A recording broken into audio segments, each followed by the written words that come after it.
Assalamualaikum warahmatullahi wabarakatuh. Nama saya Rica Anggreni dengan NIM B74218064. Saya akan menyampaikan laporan hasil observasi manajemen wakaf dengan topik wawancara pengelolaan wakaf.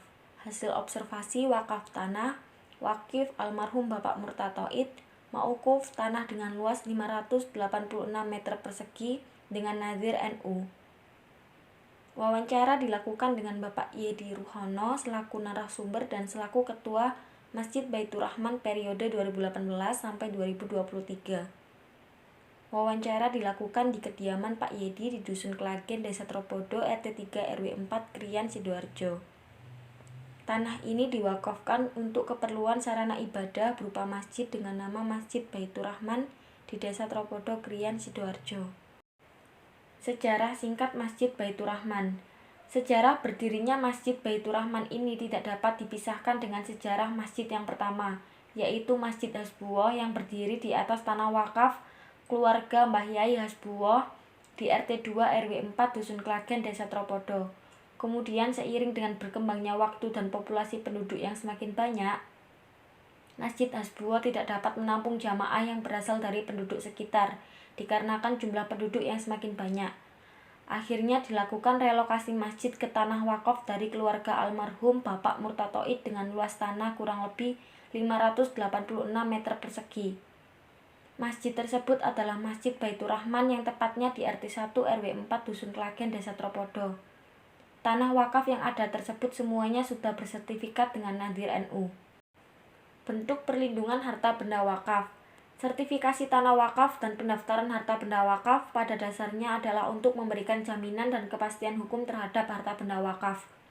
Oleh karena itu, segala aspek yang berkaitan dengan kepastian hukum harus menjadi perhatian nazir dalam mengelola harta benda wakaf, termasuk di dalamnya peruntukan harta benda wakaf yang harus dijaga agar tidak ada penyimpangan atau penyalahgunaan.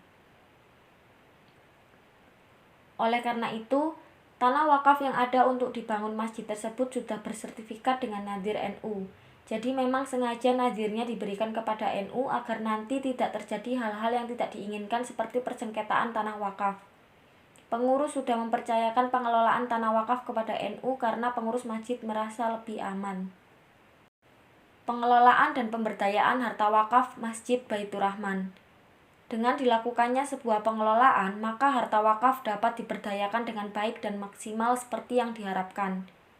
Harta yang diwakafkan adalah tanah dengan luas kurang lebih 586 meter persegi oleh keluarga almarhum Bapak Murtatoid tepatnya di RT 1 RW 4 Dusun Klagen, Desa Tropodo. Tanah wakaf tersebut dikelola dan diberdayakan dengan cara sebagai berikut. 1. Penggalian sumber dana wakaf.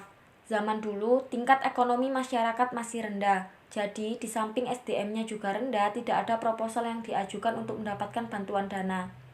Jadi, takmir masjid melakukan cara door to door dengan hanya bermodalkan sebuah buku. Takmir mendatangi rumah penduduk satu persatu dengan menjelaskan maksud dan tujuan kedatangannya. Tidak ada donatur tetap yang ikut membantu memberikan sumbangan untuk pembangunan masjid. Juga tidak ada bantuan dari pemerintah maupun perangkat desa setempat. Pendapatan dana murni diperoleh dari swadaya masyarakat. Kemudian ada efektivitas dalam pengelolaan wakaf. Yang pertama, tanah yang diwakafkan semula hanya dibangun masjid induk. Kemudian dilakukan pengembangan tanah sebelah utara di mana tanah tersebut juga merupakan wakaf dari seseorang dengan luas tanah 288 meter persegi. Kemudian dilakukan perluasan yang kedua sebelah selatan masjid dengan luas tanah 188 meter persegi. Masjid yang awalnya hanya terdapat bangunan induk setelah berkembangnya waktu kini sudah menjadi sebuah bangunan masjid yang kokoh dan memiliki halaman yang luas. Masjid tersebut sampai saat ini juga masih digunakan untuk kegiatan beribadah dan kegiatan sosial keagamaan lainnya.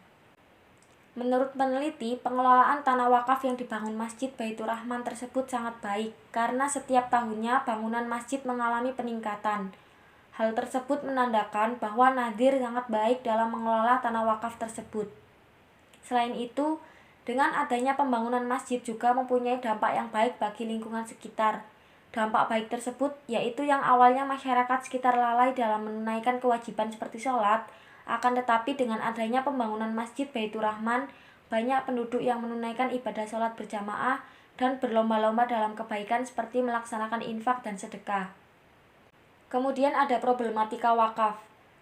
Tanah wakaf yang dibangun Masjid Baitur Rahman di Desa Tropodo sebetulnya tidak ada permasalahan. Permasalahan yang ada hanyalah terletak pada tanah wakaf yang tidak memiliki surat wakaf tertulis yang menyatakan ketepatan waktu penyerahan harta wakaf. Penyerahan harta wakaf dilakukan secara lisan dan hanya beberapa orang saja yang mengetahui. Jadi tidak ada secara tertulis dan tidak banyak orang yang mengetahui kapan pastinya tanah tersebut diwakafkan. Akan tetapi pada tahun 1999 seseorang yang mewakafkan masih ada, jadi pada tahun tersebut dilakukan sertifikasi tanah. Sekian hasil laporan yang dapat saya sampaikan, kurang lebihnya mohon maaf. Wassalamualaikum warahmatullahi wabarakatuh.